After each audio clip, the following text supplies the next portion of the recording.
Mga boss, it's Tuesday today, kaya naman hindi talaga mawawala ang ating kwentuhan tungkol sa Philippine Navy. And this morning, malalaman natin ang tungkulin ng Naval Operations. At para dyan, makakasama natin si Commander Oliver B. Reforba, ang Executive Officer for Operations ng Naval Staff for Operations, at si Lieutenant Commander Bien Isabelo Clarete, ang Executive Officer for Sustainment ng Naval Staff for Operations. Good morning po. Good morning. So sir, to start off, ano po ba ang tungkulin ng Naval Staff for Operations? Okay, ang Naval Staff for Operations ay isang staff ng Flag Officer in Command na tumutulong upang ang ating mga programa at polisiya tungkol sa naval operations, sa organizations at plans and programs ay mailatag. At sa loob ng isang taon at sa loob ng mga susunod na taon ay maiakma po ito sa pangangailangan ng ating bansa. Alright, Sir Reforba, ano po yung pinakatungkulin nitong Naval Staff for Operations sa kabuuang role or yung role mismo yung tungkulin niya dun sa Philippine Navy sa operations? Basically, ang role ng naval operations or ng staff for operations ay ito ang nag-handle basically sabi nga nila itong unang nabibigyan ng utos or tagatanggap ng utos at ito rin ang nag-coordinate sa ibang, kumbaga siya yung head ng ibang staffs ng headquarters ng Philippine Navy at siya nagko-coordinate sa anumang mga naiuutos sa amin. Nakikipag-coordinate kami sa ibang staff like for admin, for sa logistics para maisakatuparan namin kung ano yung naiutos sa amin. So ano po yung sistema? Dahil nga napakalaki ng tungkulin nyo kasi kayo ngayon nagko-coordinate sa lahat ng branches. Paano nyo po nagagawa na talagang nasusupervise nyo ang lahat ng sangay ng Philippine Navy? Okay. Meron tayong tatlong major service sa AFP. And ang lahat ng ito ay under ng supervision ng Chief of Staff at under ng authority ng Secretary of National Defense. Ngayon, ang gumawa sila ng paraan upang mapaghiwala yung operations in actual at saka yung force provider. Ang tawag nila rito ay force provider at saka force employer concept. Okay. Doon po sa force provider, kami po yun nag-organize, nag-train, nag-equip, maintain ng mga forces natin na subsequently dinideploy naman natin sa ating operational area. And sa loob ng mahabang panahon, si Commander Reforba, siya po ay nandun sa operations at kami naman yung sa mahaba-haba ring panahon, kami naman yung nandun sa headquarters. Okay. So on those matters, matters related to operations, kaya siya yung makapagbibigay ng mga specific details about how the Navy operates. Actually, nakikita ko sa ating footage that yung ating mga upgrades before, yan yung patrol killer medium, at I was the commanding officer of one of the ships. So, innovations po yun for this year, for 2013? Hindi po sa ngayon. Na-upgrade na po natin yan. Alright. At ako po yung dating commanding officer nung PG-111 na naipapakita ngayon. Okay. Sir, for our boss, syempre sa mga nanonood ngayon syempre yung mga tanong nila usually, di ba? Sinabi nga ni Carla kanina, sobrang laki ng Pilipinas, especially Archipelago tayo. And yun nga, sobrang laki ng sangay, iba't ibang regions sa Luzon, Visayas, Mindanao. Paano po ba natin mapapaintindi sa viewers na yung pinaka-basic system kung paano nag-work mismo yung operations ng Philippine Navy, yung coordination and yung system mismo, paano po siya naging efficient? Unang-una po, ang aming sinusunod ay ang aming chain of command. Basically, yun ang unang-una. Inaalam namin kung sino yung pinaka-lowest and pinakamataas hanggang pinakamababa sa amin. So from there, nag-emanate yung ibang aspeto sa leadership namin na i-discuss further ni Commander Clarete. Okay, sabihin na natin at the end of each day, ang binabalikan namin yung aming mandato. Mayroon kaming mandato na mag-provide ng naval defense of the Philippines at meron din kaming mandato na mag-organize, train, equip, and maintain. So, sa mata ng ating batas at sa mata ng ating mga kababayan, ay ito ang mga mandato na aming sinasakatuparan. And nabanggit mo kayo na yung management upang maipakita naman sa ating mga kababayan at mapakita sa ating bansa na tayo ay katuwang ng lahat ng sangay ng gobyerno sa pagsusulong ng kapayapaan, sa pagsusulong ng development at higit sa lahat ay sa pagsusulong ng pride ng ating bansa bilang isang Pilipino. Gumagamit po tayo ng Philippine Navy Sail Plan o ito po yung ating roadmap upang sa gayon ay makita natin if tayo ay tumutungo sa landas para maging isang strong and credible Navy by 2020. Na kailangan ipagmalaki at dapat siguro ipagmalaki ng ating bansa. At kahapon nga pinag-uusapan namin ni Commander Reforma na tila yata unti-unti na ang buong bansa, ang mga Pilipinos, kahit sa panig ng bansa, unti-unti na tayong namumulat at nare-realize natin that we really are a maritime nation. So, yung buhos ng suporta ng gobyerno ngayon ay isa sa isang example ng appreciation ng ating bansa na tayo ay isang maritime nation at dapat meron tayong malakas na Navy. Diba, sir? At itong goal na to ay yung tinatawag na Vision 2020 Yes, po. yes. Okay. So pag-usapan naman natin yung conduct ninyo. Alam ko na ngayon meron kayong kinoconduct sa Zamboanga, pati na rin sa mga survivors ng Yolanda. Maaari niyo po bang ikwento sa amin ito?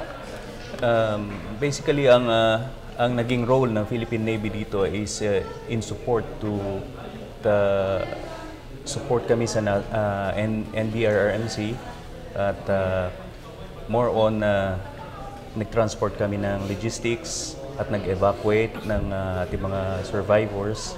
At sa ngayon, natapos na natin yung rescue and assistance and nandito na hindi po natin iniwanan yung area ng Tacloban. Nandun po ngayon ang task group Tulong Visayas na nagko-compose po ng mga engineers natin, so mga construction personnel natin na tumutulong po sa pag-rehabilitate ng mga naapektuhan ng Bagyong Yolanda. At just recently po,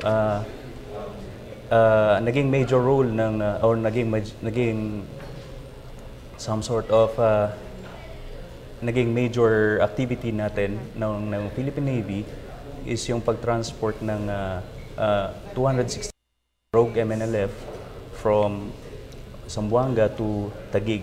They were secured and the operation, basically the mission was successful. Sinamantala po natin yung holiday season para medyo hindi po masyadong ma-highlight or para kaya naging successful po basically yung operation. Nag-cooperate po, lahat po yun ay with the help of the Philippine Army, Philippine National Police, the BGMP, and yung pong ang ginamit po natin ay isang logistic support vessel, isang cyclone barko po natin at dalawang patrol gunboat. At ganun din po yung bagong bili natin na helicopters. While they were conducting yung test runs nila, sinusundan po nila yung ating barko na tumatakbo po from Zamboanga to Manila. Itong mga helicopters, yung recently palang po na blines na yung meron na silang infrared na... Okay. Nandun tayo sa AFP during that time, di ba? Yes, nakakatuwa kasi yun nga, parang hindi na kailangan masyadong bumaba.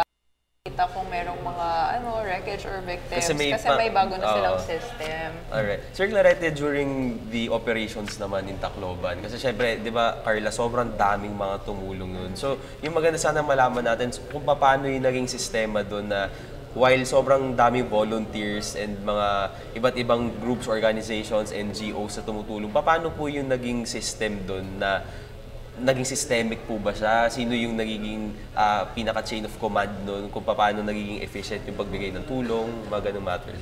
Okay, nakita natin yung nangyari sa Yolanda. Ito yung uso ngayon unlimited. No? Nagkaroon ng unlimited na pagtulong sa atin ng iba't ibang bansa. Nagkaroon din ng unlimited na pagtulong. Di natin matatawaran ang tulong na ipinaabot ng iba't ibang ahensya ng gobyerno at tulong na ipinaabot ng ating mga kapwa Pilipino. And sabi mo nga Jules, na mahirap i-manage ito. Parang nakalamp lahat. So sa pagkakataong ito ay naging very active ang ating National Risk Reduction Management Council na pinamumunuan ng Secretary of National Defense at saka ng OCD. At ito pong NDRRMC na to, sila po yung nagbibigay ng direction sa ating mga operating troops. Sa panig naman namin sa Navy, ang isang magandang idinulot nitong pagkakataon na to, nagbigay ito ng opportunity sa Philippine Navy upang makadaupang palad namin ang mga Navy ng iba't ibang bansa na naging instrumental sa pagtulong sa ating mga nasalantang mga kababayan. At sa makatuwid hanggang ngayon ay nandun pa yung isang bansa, yung South Korea. They are helping our kababayan sa Tacloban na mag-rehabilitate ng mga nasalantang lugar. Okay. At matanong ko naman po, ano po yung mga malalaking events na nakahawakan ninyo para sa Philippine Navy? Okay, nung nagdaang taon na mayroon tayong nag-host tayo ng 7th ASEAN Chief of Navy meeting. And sa meeting na ito, nakakatuwang isipin na ang puro sundalo ito, puro Chief of Navy. Sa kabila ng lahat, ang mahalaga pa rin pala talaga ay cooperation. Ang mahalaga pa rin ay friendship. At ang pinakamahalaga sa lahat ay yung paano natin tinuturing na kabilang ang bawat bansa, ang bawat Navy dito sa ating demography, sa ating geography, sa ating community bilang isang ASEAN nation. Sir, before, since nabanggit nga po ni Sir Clarente yung sa ASEAN, the 7th ASEAN of Naval Heads, diba? Yes, yeah.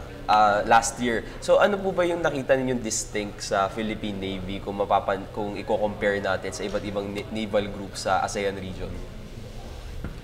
Sa ngayon, ang distinct, I think, sa ngayon medyo nagtatranscend pa lang tayo. Though we are already, sinasabi natin, lumang Navy na. But when it comes to mas modernong teknolohiya, hindi pa po natin siya nararating. But slowly, we are getting there. The Philippine Navy officers and personnel are nagkakandak po kami ng regular na training, upgrades, para po slowly marating natin yung ating goal. Okay. Na at least makapag-parman lang tayo sa ating mga kapitbahay. And speaking of distinct, so ano yung very distinctive characteristics ng ating Navy ay wala pong iba kundi yung ating mga tao. So, kasi po mapapansin natin yung mga karatig bansa natin ay gumagastos ng bilyon-bilyon na dolyares upang panatilihin ang kanilang Navy. Ang atin pong Philippine Navy, very, very distinct po ang voluntarism ng ating mga Pilipino upang maglingkod. Hindi lang po voluntarism, pag nasa loob na po sila, parang nagiging passion na po, parang nagiging vision na natin ang paglilingkod, lalong-lalo na sa naval operations. Okay. So that's very distinct, and that I think that's a good example for us. Sir, baka na lang meron po kayong message para sa ating mga manonood. Unang-una po, maraming salamat po sa inyo na paintulutan kami na